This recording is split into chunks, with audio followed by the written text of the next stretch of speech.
Ninja Gaiden Sigma 2, the second remastered in the collection, and this one is a bit more of a controversial remake due to changes it has done, but once again I didn't play the original, so I don't have that context, since this was my first time playing Ninja Gaiden 2.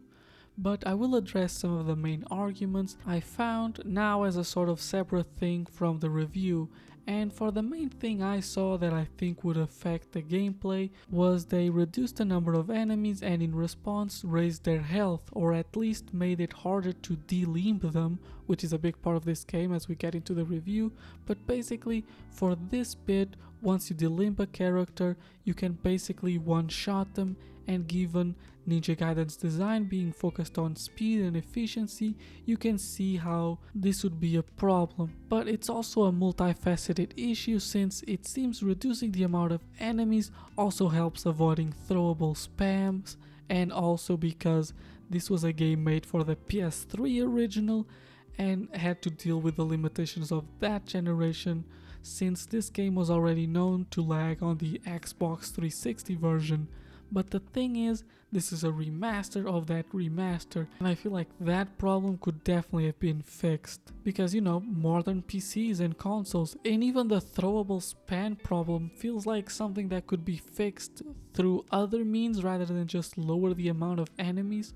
So it is a weird choice, especially given the circumstances, but like I said, I have not played the original, so I will refrain from giving any form of solid opinion.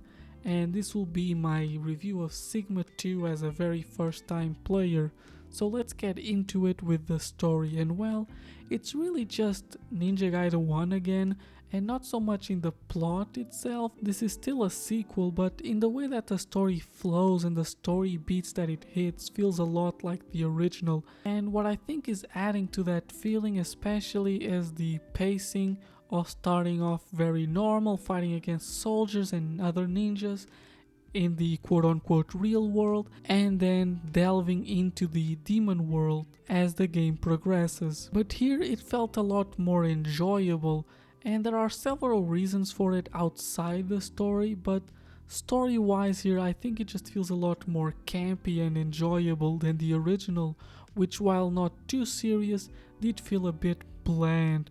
While here, there is a lot more of what I would call eccentric and energetic characters, which does fit with the more flashy nature of this game as well. I wouldn't say that the camp is self-aware, like for example it is in a game that I recently reviewed, Resident Evil 8, but it's silly enough that I didn't care, like Wolf, this kind of king of the werewolves, and he and his werewolves are so goofy, but that's not the tone the game is going for, as he is supposed to be like a fearsome fiend, and to be fair, gameplay wise he is, but more on that later. Here in the story his dialogue is just so cheesy it's hard to take him seriously, but that's fine. It kind of works as being campy like I said previously, and that's the point I'm making for the whole story. Yeah, I don't think they were trying to make a story funny or cheesy and like camp, but it is, and it kind of works better than its predecessor and its sequel, honestly, if we're speaking about it. But this is also for me at least. Maybe if you did like the story originally, then this will be like a step down because it does sound cheesier, but I personally don't think many people play these games for the story, so if you are one of those people, well, I didn't want to be the one breaking it to you, but you are now a minority. That was a bad joke, let's move on to the gameplay. Given this video is coming right after my Ninja Gaiden 1 review, I will try to keep it brief and maybe focus on how it compares to that one rather than act as if this is my first game. But essentially a lot of the basics are the same. You have two attack buttons that you can of course use to combo the hell out of enemies, and also of course a projectile shuriken and another face button. But now the other projectiles, like primarily the bow and arrow, are in the triggers, and even more importantly than that, now with the unlimited ammo basically giving you a fourth attack and second ranged attack. The reason for this change though was probably not to give you more attacks, but more to make using the bow and other secondary projectiles a lot easier, especially when using them with precision, because having dedicated buttons for them does make it a lot easier to aim. Another quality of life improvement here is the ability to change between weapons with the D-pad. The original game you could only use the health and other power-up items with the D-pad, but now it's a lot more useful, allowing you to change between all weapons a lot quicker, given you don't have to open up the menu to do it. You can also change Nimpo, which I didn't really go too deep into in the original Ninja Gaiden review because, well, it's really just a special magic attack, and here it's still the same thing. It's a special attack that expands these orbs that you can fill up by fighting. It's very standard stuff, and throughout the game you can upgrade them the same way you upgrade your health, which is by collecting a certain set of collectibles in the stage. So yeah, it's a special magic attack. It looks cool, but every damn action game has them. Now, what has changed here is, for example, in the weapons. Now, while there is about the same variety of weapons, it's not the same exact layout. There is a lot of overlap to the point where I couldn't tell you which one is better, but I will say that I'm very biased to the Vigorian flails. But the actual change that I mean to mention here is how you level them up. In the original you did it at shops and it cost the same currency used to buy ammo and health items, which was a bit annoying for people who aren't as good as the game, because it would mean you'd not only make less money from playing worse, but also spend more on expendable items, making it harder to save up to level up your weapons. The fix here then was the upgrades are free, but only show up at specific points in the game. It is still at shops, but only when the shop light is glowing blue, and of course you can only upgrade one item, so you still have an option to choose what you want to evolve. The only annoying thing for me here was that you couldn't just immediately level up something like your sword to max level, as it blocks you from leveling up until a certain arbitrary point in the story, which the original also did, but I wouldn't blame you for not noticing so. Now, moving on to talk about the actual combat, I'll be honest and say that it's not as good as the original. It's not as tight and precise here. It focuses a lot more on flash and spectacle, with all the de-limbing and animations where you don't have to do anything, with all the de-limbing where basically you cut enemies' arms and legs or even head, and they will keep fighting, with some exceptions of course, but in this dismembered state, making them slower and allowing you to hit them with a finisher move. But with the drawback here that when enemies are in this state, they can grab you and in a very suicidal move explode themselves to give you a really high amount of damage. And at first I was like, wow, F this, but then I learned you can just spam all the buttons to get out of it, so it's very much a non-issue after that. And while easy, it is an important piece of the game, since a big part of the game is just cutting up your enemies to weaken them and then finishing them with the animation, making the game very fast and visceral, especially if they didn't censor all the blood out of this version. Another opportunity they didn't take for this really low effort port anyways. But anyways, something relating to this that was gonna be funny about my video was gonna be that in my original footage for this game, I didn't know you could do that thing to escape the bombs. So yeah, I was just sitting there taking their kamikaze hits. But unfortunately that was the part of the footage I messed up and I had to re-record, and that's also why the gameplay is in hero mode once again, like in the last video, which leads us to talk about difficulty. Yes, it's me, Master of the Segways. Basically here, difficulty is the same, just different names. There's Normal, which is Warrior, and Mentor, Hard, and Master, which you can probably guess. Then on the easier side we have Acolyte, which would be easy, and Hero, which does the same thing it did in Sigma 1, where it auto-defends once you are under a certain level of health. And overall, Ninja Gaiden 2 is much easier, mostly because of its focus on the whole finisher business. Enemies die faster, and that's kind of the primary thing. There is still the issue with the saves, which still keep me awake at night to this day with that volcano fight.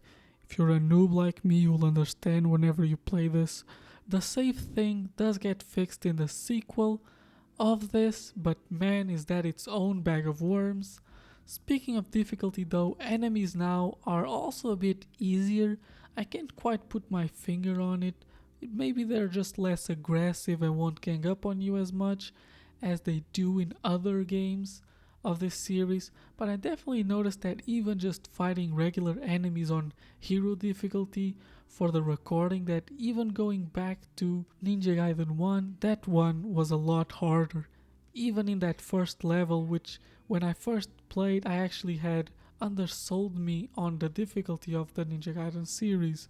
The other thing about Ninja Gaiden 2 is that I kinda kept waiting for it to pull the rug under me like it did in 1 with the monsters and the difficulty, but it never really does. While you do go into the demon worlds and the likes, there will always be very humanoid enemies, and I mean proper humanoid, not like those headless weirdos that travel through the floor, who also appear in this game. Honestly, overall, enemy wise, this game lacks, and for a while I didn't quite realize it because of how I'm playing these games back to back, and while you might think that would amplify the difference, well, with the next game I review we'll know why it didn't. But here even the bosses are weaker, the one-on-one with generally the same size or a bit bigger characters are cool, or I guess insanely badass honestly, even if they are horribly hard as well. But then like giant enemies are also incredibly lame. They're such a product of their time with having you in like a tiny area where they do the most generic attacks like bashing where you are standing or doing a sweeping motion across the whole area. Very generic stuff. And the other kind of lame thing is they add a finisher to the bosses, so like when their health is getting on the low side, you will do a cool animation to finish them off, and like I just said, looks cool, but they only do it for certain enemies, and it's like the worst part about it is they mostly do it for the lame ones. The cool ones never get the finisher treatment, which maybe is to try and boost the quality of the worst bosses, maybe because they already know they aren't good. I'm just saying. It's very much a product of its time in that sense, and well, it didn't age well, and I feel that compared to the original, it is a big downgrade in the bosses. Okay, speaking of downgrades, the extra characters. No, I'm just kidding. But really, let's talk about the other characters just briefly. From what I understand, these are added to the Sigma version and much like in the original version, but now there is 3 different characters, and much in like the original, it seems that the public perception here is that people don't like them, and I'll be honest, I personally didn't like these ones either. They don't play bad, it's just that was very much like, well, I've had enough of Rachel, and then Momiji is Rachel 2.0, which didn't help. But Ayan is alright. I did like playing as her. She is very quick, which within these almost like separate chapters, and I mean separate as in they feel somewhat disconnected because they are still very much mixed in with the original ones. But what I was trying to say is she feels like the variety for these chapters when compared to the much slower and heavy weapons that the other 2 female characters wield in comparison. Also yes, boob physics still here for those who can't live without them, and I have nothing else to say on the topic I guess, besides it's less distracting because it's also just a less serious story. Less serious feeling I should say, I guess. Now let's finish this bit about the gameplay with something I think it's positive, and that is the reduction in puzzles and bad platforming. There is still ninja-like moments of running on walls and the like, but now it's a lot more focused on the spectacle, even when in fights. It seems the areas are bigger and more open, and there's just a less use of walls as part of the combat. At least that's how I felt. And I must preface that I do think it's better for platforming, that there's less of it, not so much for the combat. I actually thought that doing that type of stuff during combat was pretty cool. But now let's move on to the graphics, which I was itching to talk about because I do think a lot of it was compromised because of the censorship. Removing the blood really has an impact, as now you just get weird void of purple where the severing would have happened. It's just not as cool.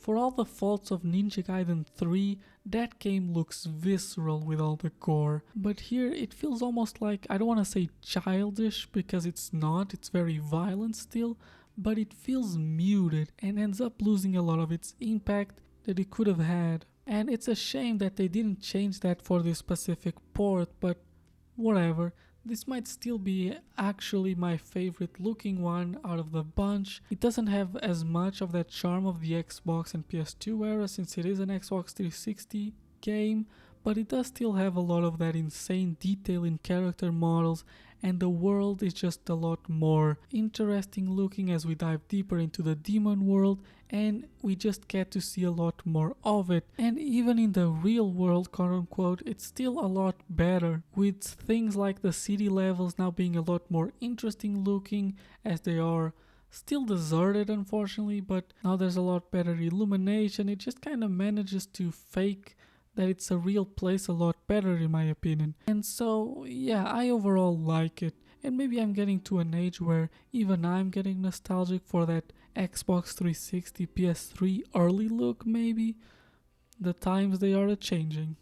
And with that music reference, yes, we're moving to the soundtrack, which this time around actually gets fully utilized. There aren't so many silent moments during the action, which I think in a game like this shouldn't be silent, and even beyond that, the music should match what's happening at the moment. Unless, of course, you're trying to like make a point or something, you know, but I don't think Ninja Gaiden was going for that.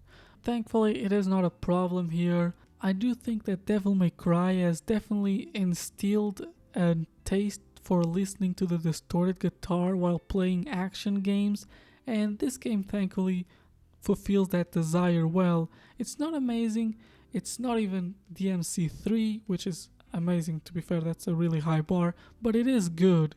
And overall this game I think often gets forgotten amid of other great hack and slash games, and while it's no hidden gem, I do think it's a game that appeals to me a lot, to the point where I think it might be my favorite one in the series, because like I already hinted at, it appeals to my personal tastes, and I do like the quality of life improvements and the small things it does to make it easier, even if OG fans might not like that.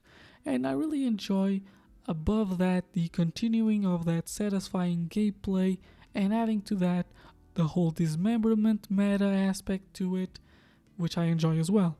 And while it might not be as tight of a game as the original, I think I ended up having a better time with it either way, and so I'm giving Ninja Gaiden Sigma 2 an 8 out of 10.